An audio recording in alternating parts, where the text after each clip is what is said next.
So, today is Valentine's Day, and today is the day I decided to make a contribution on the Unlearning and Learning series. I chose a subject that had to do with love because, after all, it's Valentine's Day, and I thought, what a better day to do it. And I decided an interesting topic. I want to talk about the one who got away. I just want to unpack it. What is this concept is all about? What does that even mean? Because the way I understand it, I feel like people don't see it the way I see it. And I find the way other people take it, or rather perceive it, to be more destructive than it intends. According to me, when you have the one who got away, that is an opportunity for you to have a moment of reflection and to grow.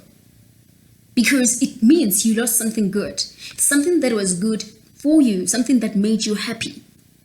So if you dwell on you losing them and not understanding why it hurts that you've lost them, or why you feel that connection, why you still feel like you should be with them and all kind of stuff, if you don't understand what is that made you happy and why you still want to be with them, I feel like you're losing you're losing the lesson, the greatest lesson that you were supposed to get. Because the truth of the matter is, very few people get to meet the first person and then there's like till the end, to the end of times, right? I tried it. It didn't happen that way.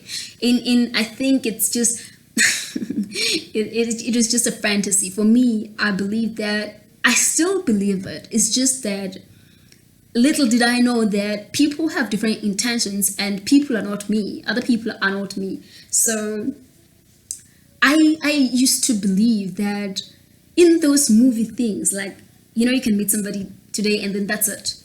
No other person, and then you just row the boat together till the end of times. It is something that is still possible. However, we forget, rather in my experience, I was still a kid, because I remember when I was 14, I literally decided, you know what, I'm no longer getting into the dating pool because these people are kids. And they are kids, they are my age. I don't understand. Okay, it is crazy because I was saying these people are kids because at the time I was like, none of these people are serious. What they're doing, they're just playing around, and I don't have time to play. That was just this 14-year-old me saying that I don't have time to play around. And that's when I pulled the plug to say, you know what, I will see it in my 20s. Let me just focus on my schoolwork. And you know what, how I got to that decision to just pull the plug is because I had a list. And don't tell me that there is nobody who has a list like me, who had a list like me. I had this list where I painted my idols. The thing is, I know what I want, right? And I always knew what I wanted. Obviously, we create these things, these ideals, in silos, and we don't know that we're actually going to encounter people who may not have prepared themselves, who may not even have the good intentions as you. So then they're going to mess up the whole list thing, and then that's when you talk about heartbreaks and all kind of stuff, right? So for me, I want to read something to y'all that I wrote down. That was like the phrase I used. I still continue to use. Rather use as my at this stage, I use it as my guide to outline what my deal breakers are and to outline whether I'm gonna step in or out. So this is I will call it a manifesto when somebody proposes. And so this is my response in case we're actually like a person. It says, I like you. That's not enough though. You must know that I'm not signing up for gray area. I want stability and certainty. If you're not ready to choose love every day, I'm sorry, you're not the lead for the port I am. Choosing love means choosing kindness, patience, honesty, communication, touch, respect, and others consistently and intentionally. So that was it. So for me, from this thing, this is what I would tell you if you were to propose or on me, or what I will just use. I will use everything here strategically, even if it doesn't mean that this is how I'm just gonna, like a robot, I'm just gonna respond this way. But I'm just gonna make sure that I make these things, these ideals, what is important to me, as less possible from the onset, so that we understand we're on the same page. You can see from here that for me, liking you is not much. So we're not gonna like sign up based on that. You need to understand that I don't do gray areas. It's either you're in or out. Deliberate. You need to be deliberate about, intentional about what you're doing. So because I value stability and certainty, and also you have to be willing to choose love every day. And choosing love, it means choosing to talk to me, choosing to respect me, choosing to be loyal to me, choosing to communicate with me, choosing to touch me. So you have to put in work in doing those things, because people think relationships are things that are easy. They are not easy. It's not easy. The chemistry can be so easy, but once the early stages of the good feels and the butterflies go away, you have to sustain the butterflies by taking a decision every day to choose the person, to choose to love them, to choose to respect them, to choose to practice those love languages that resonates with them, that makes them happy, to balance everything. It's a whole lot of work. So that's basically what I had. So that's what I was talking about when I was talking about the list. So when I realized that at the age of 14, even though this thing may not be word for word for when I was 14, but it covers what was on my list when I was 14. So I realized that these people, they're still playing. So let me just leave them. I'm just going to focus on my schoolwork, and then I'll see it later on. And I did that actually. So the problem comes when you find a person who probably compliment, who you just compliment with, not necessarily perfect, who doesn't necessarily tick off the list, but a person, let's say for example, a person who is like intentional and who chooses love every day. It's a person who does the things that you value, right? Whom you feel like you are on the same page, and then tomorrow they just gone. Because the moment you find somebody, you feel like, you know what, I'm gelling with this person. You're excited, you're happy, it's a good thing. But tomorrow, boom, gone, right? So when they're gone, if it's me and you were there and I liked all these things and the strong arms that I like, right? And then you are gone, there will be time for grief, because what happens is this is what I also learned. I'm still going to get to the lessons about the one who got away. What I have learned by what I have learned about relationships and breakups, or rather grief, heartbreak, is that and this is how I'm trying to unpack it so that it doesn't hit as hard as it is currently hitting people. When a relationship changes form from romance, if you've known somebody from a point of romance, and now your relationship is changing form from that to friendship or total strangers, or you're even mad at each other right now, man, it is painful. It ought to be painful. That one, you shouldn't even try to fake it. It ought to be painful, right? And then also there is something that happens. We need to understand what is heartbreak, right? Heartbreak is grief. And grief is when you actually agree, this person just ended things and you were still in it.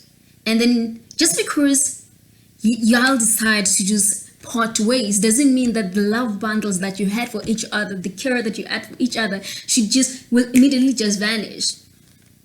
It's not supposed to be that way. It doesn't happen that way. So you being in denial of the fact that you still have the love bundles for this person, but the thing is your relationship has changed form, therefore you no longer have the privileges to be expressing yourself the way you wish you could. So it's like you are here, you still have these bundles of love, buckets full of love, and you don't know what to do with that. So instead of denying this thing or fighting it, embrace it, to say it is okay. It is okay to not be with somebody and still love them. It will take time to get over a person. You don't have to get mad. You don't have to get mad. So, and that's what makes people to be in the stage of the one who got away for a very long time, and a very painful process, because they're still with this box full of love bundles, right? And then they're not even introspecting and reflecting or focusing on the good things, or rather unpacking their pain. Why is it this painful? What is it that these people went away with, took with them? they're not unpacking that. So that's why it is so painful, because we are treating the end of a relationship, or the transformation of a relationship, in a way that hurt us.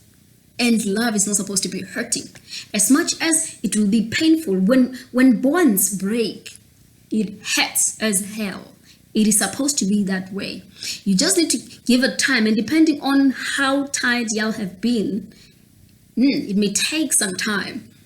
It can even take a year, or so do not fight it. You need to unpack.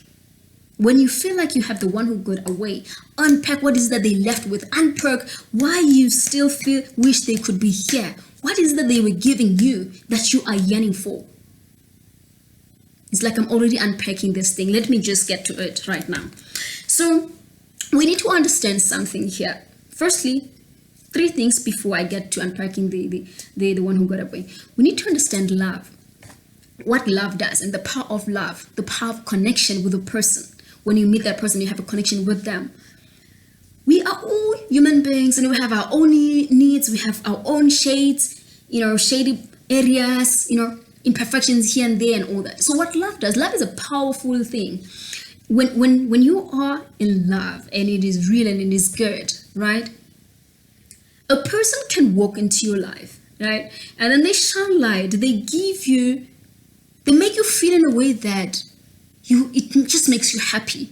I feel like we've all experienced that, right? You are just happy. And when you're happy, whatever it is that they're doing, it just means that they're doing one of the love languages that resonates with you, one of your love languages. It could be that, I think we have 5 love languages. We have touch, meaning you're the person who just love being touched, words of affirmation. You want to be told all these nice things, right? And service, you want somebody to help you out. And then there is quality time, which is like my thing. And then we have gifts. You appreciate gifts. So if, for example, let me just give context with me. I appreciate quality time. So for me, I'm just a touchy feeling, and I appreciate being with a person, just hanging, just talking, right? Just sitting in series and all kinds of stuff. That is just my thing. So let's say, for example, just give you 2 scenarios. The first thing is like, okay, here's my partner, and we've been having that. She managed to give me that quality time, which is something that I appreciate, which I love, right? And then it ends, right? And then, okay, it will hurt. And then there's another person who, okay, let's say I meet another person, and they're never there. They don't have time, right? And they keep on just giving me gifts and everything. And then gifts for me, I don't want gifts. I want your time. You understand? So for me, that's when I will start maybe gravitating towards the person who used to give me time. Because for me, what is important to me is time. And now for you guys is that you need to start communicating with your partners. What is it that is important to you? Go to Google and do love languages. You'll find them and communicate it with them. They have to know what is it that makes you tick, and you have to know what is that makes them tick. And then you do that. That's what will see you through the infatuation stage, and you get to a point where by now you're in a co-committed relationship, and a love that is rational, a love that is intentional, and not a love that is based on butterflies. Because a love that is based on butterflies is, you see it by when a person sends you a text or somebody calls you over and then they tell you that it's over. Because love is never over. The butterflies do get over, yes. The end. That's why people say, I think people are getting it wrong, and the word is over. It's not. Love doesn't end. Love doesn't ever get finished. What really stops, it's those actions that you take that evoke the butterflies and the good feels in you. The love languages. If your love language is being touched, if your partner stops touching you, then you withdraw. For you, it will be over, because why are you there? It's not nourishing you. It's not renewing you. It's not getting you excited and all that.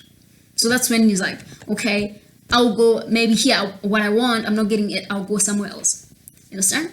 And this is why you need to sit down with your partner and you discuss the love languages. What is it that makes you tick? What is it that makes you happy? Those are the most important things. because people are getting it wrong. You find that your partners just keep on giving you money and you don't even want money, you just want their time, or you just don't want them to help you out with the chores at home and all that. So communicate about such things so that you do not assume just because you like gifts, it doesn't mean your partner likes gifts. So you have to have such conversations.